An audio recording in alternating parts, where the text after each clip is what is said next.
Thank you, Vinay, and the entire Process Street team for having me here today. And welcome. We have all experienced a different way of working. This pandemic, it's been over 18 months now. It's caused us to change the way we work. But by the very nature of you showing up today to a process conference, it means that you understand the importance of systems, tools, process, and how important it is to be able to keep up in this changing world. So I'm really excited to be presenting here today. And we don't have to waste time me trying to get you to buy into how important this stuff is. You already get it. So we're just going to dive straight in to my framework on operational efficiency. And my book coming out, Come Up for Air, How Your Team Can Leverage Systems and Tools to Stop Drowning at Work. It's coming out later next year, and it's about my framework, and we're going to be getting into that shortly. Now, this framework has worked not just with my company Leverage, but with a whole bunch of our clients. And it's ranged from small companies all the way up to multi-thousand person companies, all different industries. And we found this pattern that basically touches every business. Everyone has the same foundational operational efficiency needs, and we're going to be sharing that with you. These clients that we deal with on a day-to-day basis, they all share similar frustrations that you might resonate with. So they're telling us not everyone's on the same page. People are getting burnt out, overwhelmed, too many moving parts. But the number one most common thing that we hear is the problem of the scavenger hunt. And I'm not talking about this kind of scavenger hunt. I'm talking about a business scavenger hunt where it takes 27 different places to look to find what you're looking for. Was that in an email or a Slack, or was that in a Asana, or was that in a Google Doc? And it takes longer sometimes to find information than it would have just to simply get it done in the first place. On average, we're seeing that there's at least 5 hours a week per person in a team that you can get back very quickly if you just roll out the basics of operational efficiency. And let's just take a moment to look at what that means in terms of bottom line. So if you are a 10-person team, let's say, 5 hours a week ends up being over $100,000 per year back into the company's bottom line. Now, if you're a 100-person team, that's over $1 million. And a 1,000-person team, that's into the 8 figures already. So obviously, that's not small numbers. You have to take this seriously, but it's not just about the money. It affects culture too. Good people don't like chasing people for information. No one likes going on a scavenger hunt, having to dig to find that Google Doc that just wasn't well categorized, right? And ultimately what you want is you want to be able to spend your time on things that give you joy or tap into your unique ability. And if you're operationally efficient, it helps you to shift your time into those areas more so. Now, no one's perfect. I'm not perfect. Leverage isn't perfect. We all have inefficiencies, right? And that's because ultimately we've built our companies initially on duct tape and spit. And as you grow and continue to grow, you accumulate this operational debt. And at some point you have to pay back that debt. And the problem that we had at Leverage is we were optimizing for the wrong thing. So I have this quote, and what I realized over time is I had this wrong. So, how fast can you grow? A company can only scale as fast as knowledge can be. Well, I used to think that the name of the game was speed of transfer of information. How can we just get things transferred to people as fast as possible? But I realized over time that this was incorrect. And the right thing that you should be optimizing for is speed of retrieval of information. Set up systems and processes so that it's fast as possible for you or your colleagues to find what they're looking for. It might mean that you take an extra 10 seconds in the moment to put it in the right bucket. But if everyone has this mentality, it's going to make everyone's life much easier. And if you think about it, this isn't a revolutionary concept, right? We've been doing this in our personal life forever, basically. I mean, let's just take doing laundry. When you do your laundry, do you throw it into a drawer like this? Or do you separate it out, your underwear from your socks, from your shirts, right? You probably, well, I would hope it looks closer to this than the previous slide. And the reason why you do that is not because it's faster. Obviously, it's much faster to do this. But you do this because when you have to put that outfit together tomorrow or next week, it's faster to retrieve the clothing that you need, and it's faster to put that outfit together. So what's the solution here? You know, a lot of work needs to get done. Should you just maybe hire more people? That's a pretty common thing that we see with our clients. Well, you know, is more really better? If you're trying to cook a meal, you could hire a chef and it would get done at some, you know, some reasonable time. If you want it to go a bit faster, you can hire a second chef. You know, but at some point you keep hiring chefs and what do you get? Too many cooks in the kitchen, right? So at some point, more isn't better. And maybe you're listening right now and you're saying to yourself, okay, I get it. Well, maybe we don't hire too many more people, but like maybe we'll just hire superstars. Well, you know, that has its limitations too. Let's just take a look, for example, at the 2004 US men's Olympic basketball team. Here you have Larry Brown, the coach. He's the only coach in history to win an NBA championship and an NCAA championship. You have in the back LeBron James, Carmelo Anthony. All these people, it's fair to say you would say that they're productive. So how does it happen that they lose to Puerto Rico in game one and they overall win the bronze medal, right? Even superstars, they can't produce ideal results if they have a bad process. And individual productivity, it's necessary, but it's not sufficient for a team to be productive. You have to have collaboration, coordination. Sometimes people have to sacrifice their own productivity for the greater good of their team, right? I like to call this superstar tar. You know, imagine Michael Jordan, you know, he's a great player, but if you put tar on his shoes and it takes him an extra 10 seconds per step, you're not going to fully utilize that talent, right? So these problems are rooted in process, not people. And actually, when we see our clients just brute force hiring more people, it really makes matters worse. And here's why. Complexity scales exponentially with team size, right?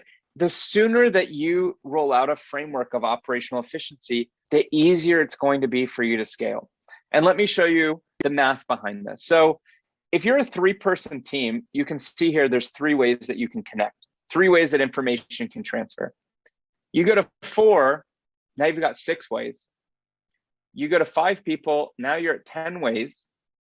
6, 15, 10, you're already at 45 ways.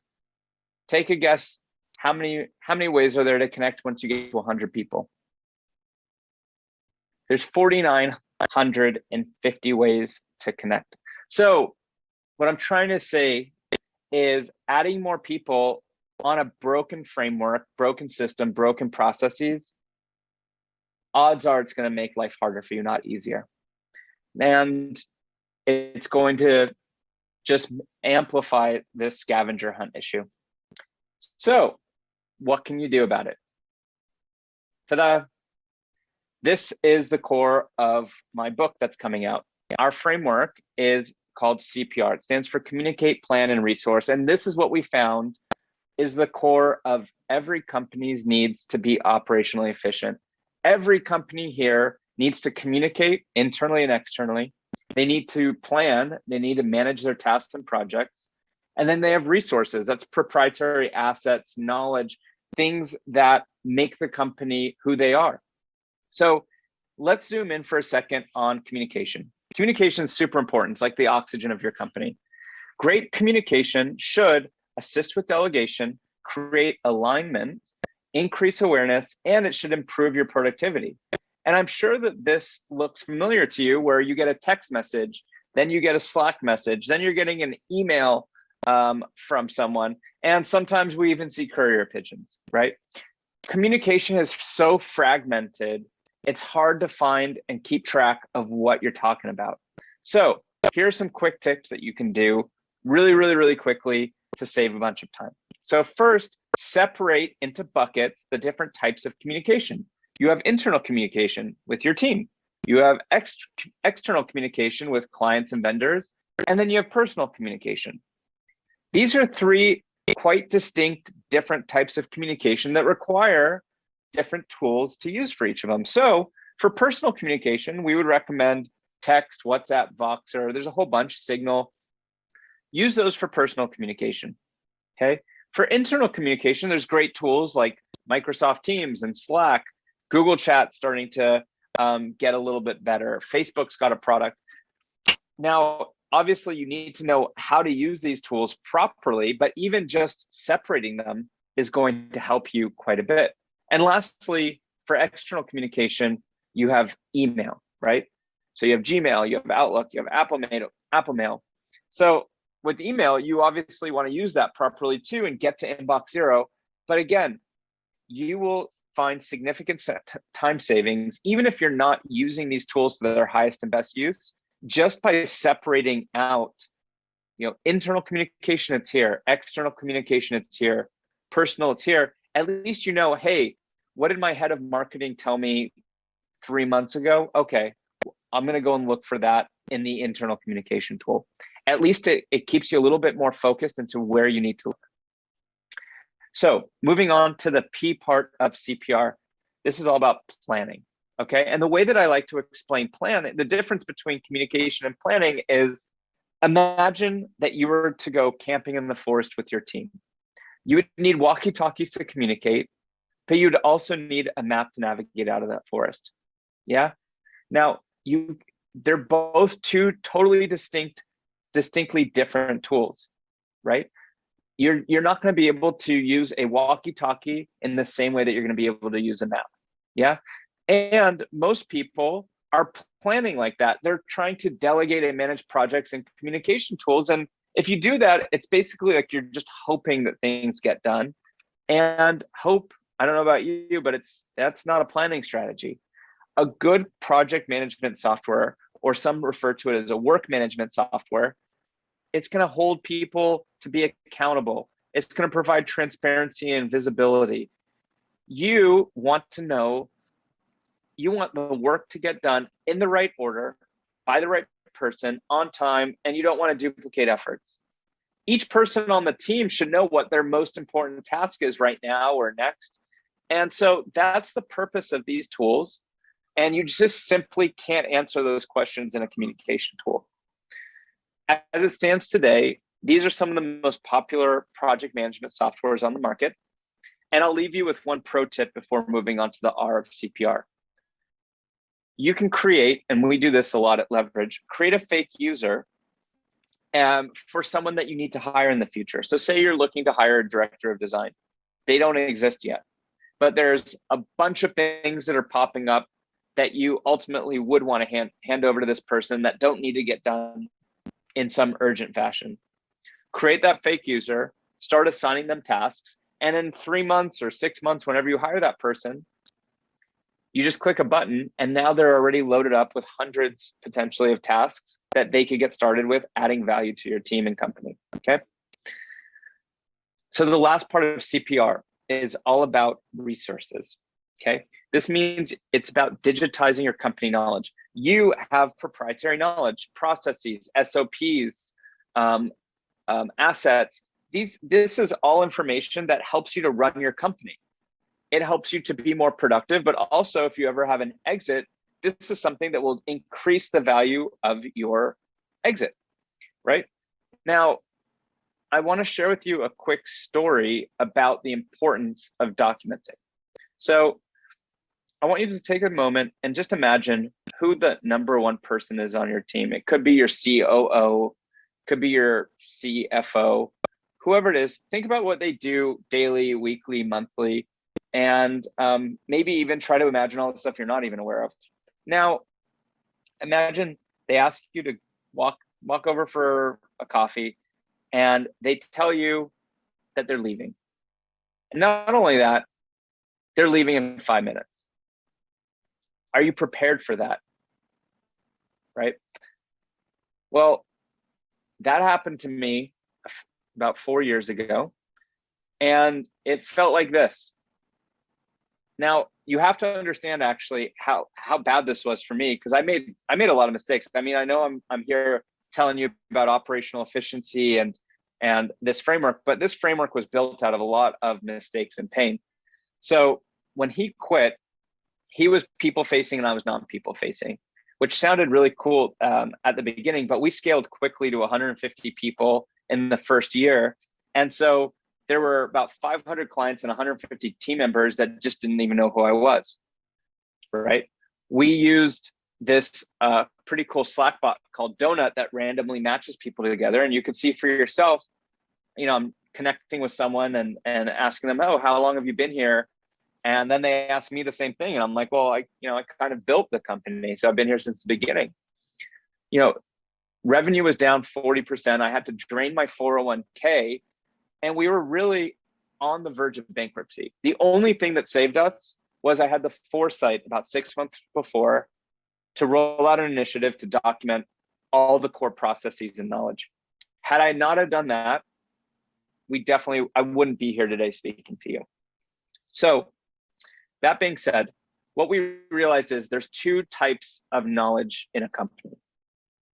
You have static knowledge and you have dynamic knowledge. So static knowledge answers the question, who, what, when, where, why. So who's the CEO? When is the monthly town hall? What are the company values? What are the key objectives for the quarter? Yeah. And all of this, there's places and there's knowledge bases and wikis where this information should be accessible. Now, that's different than dynamic knowledge. Dynamic knowledge answers the question, how? How do you run payroll? How do you onboard a team member? How do you do your quarterly planning? This is dynamic. This would require a checklist which has steps that have to be done in some type of conditional order. Okay. And it's really impossible to scale your company if you're not documenting your SOPs and your processes. Now, aside from the time savings, there's also risk reduction involved. It's like kind of buying an insurance policy on different parts of your business that you wouldn't be able to go to an insurance broker to get, right? So it mitigates the error of executing a process, right? And sometimes fixing an error takes 10 times longer than just getting it done right the first time. And there's a book by a doctor called The Checklist Manifesto, and he was a surgeon. And what they found was when they started putting checklists inside of surgical rooms, it reduced the risk of error by something like over 80%. So something massive, okay? But also it reduces the error of someone leaving with a whole bunch of knowledge in their head, right? So when you properly take this seriously and document your processes, it's like cloning yourself. It's like that movie Multiplicity, where all of a sudden you are just one person, but you quickly clone yourself to 3 to multiple people that can now start executing all the processes that you developed for you. If you can't be replaced, you can't be promoted. And documenting process is one of the key ways that you're going to be able to get out of the weeds and onto higher level work. Now, obviously, some of the tools for this, Process Street, that's our recommended tool. We're huge fans of Process Street for the process side, that dynamic side. But then you have tools like Notion and SharePoint and Guru and Confluence for the SOPs. Now, it's just important that you understand how to use these and when to use these, right? So in the spirit of taking action, I would like to leave you with some tips. Okay, so one tip, if someone asks you how to do something, try not to answer them directly. Yeah, one of the hardest things about maintaining a knowledge base or processes is, people get busy and then things get stale. So if you try to roll out into your culture that people don't directly answer questions, but they provide a link to the answer to that question, whether that link is the SOP article or the process in Process Street, that's going to enforce that into your company, into the culture, that people should be looking in those places, but also it's going to help naturally people to maintain the accuracy of the information, okay? So in closing, stay in touch. If you have any questions about this, my email and my personal website, which has a bunch of this type of content, is right there. And I'm going to leave you with this. Try to do role rotations. We're going into Q4. Yeah. Try to do a quarterly rotation. And what that means, it doesn't have to be a full swap for the whole quarter. It could just be for a week. But if you do a role rotation, what you're going to find, say a core process is your payroll process. Well, maybe make someone else do payroll for a week, and they could swap and do, I don't know, new hire onboarding. Whatever it is, role rotation is going to force people to stress test the status quo of how a process is done, and it's going to give you a backup. I learned this in my previous life. I was a high frequency trader, and as a high frequency trader, we used to have to take a 2-week block leave every year. And even though I might be the world expert at that algorithm that I had, I would always come back every year for 8 years, and there was always some improvement to my algorithm. And that's because fresh eyes spark innovation. And, it's hard to see the label when you're inside the jar. So I would greatly encourage role rotations. And again, remember, the name of the game with all this stuff is set up a culture to optimize for speed of retrieval of information. Thank you.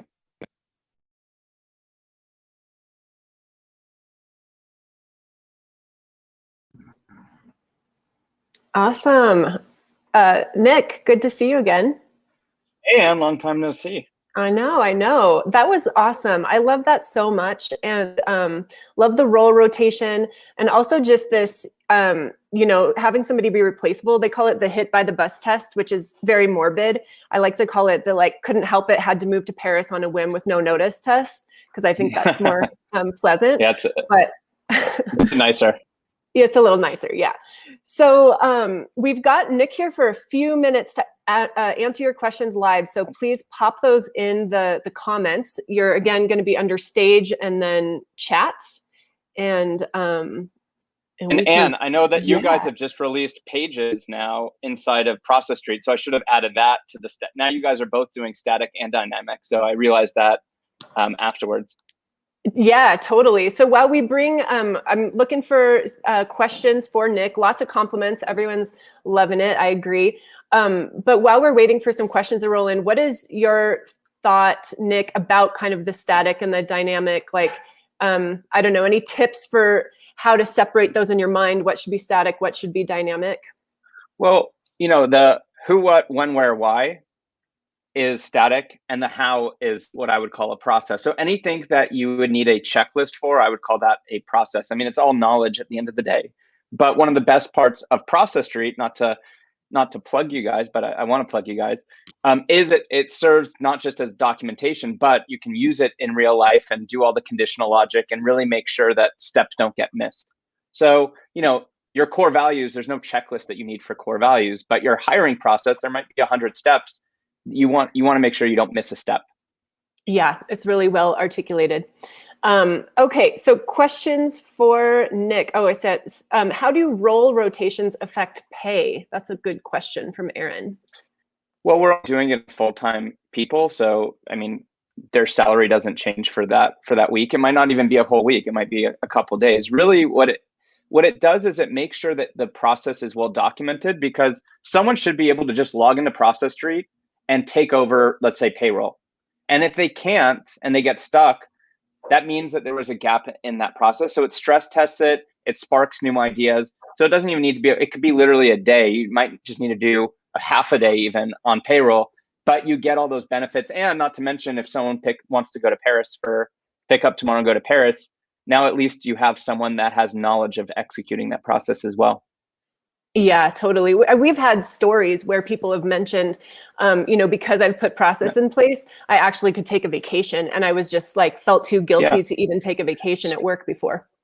Well, and also I think we all get caught up with moving faster, and marketing and sales is super important, but people don't think about their blind spots.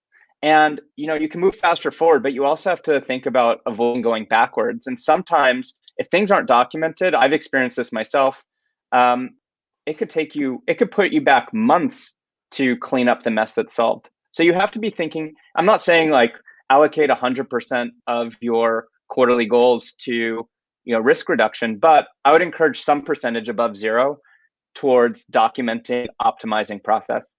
I absolutely love that, like weaving it into the quarter goals. So brilliant. Blake is pointing out that there was a great question from earlier, which is what recommendations do you have for CRMs for smaller teams who may not have the budget quite yet for Salesforce or something like that?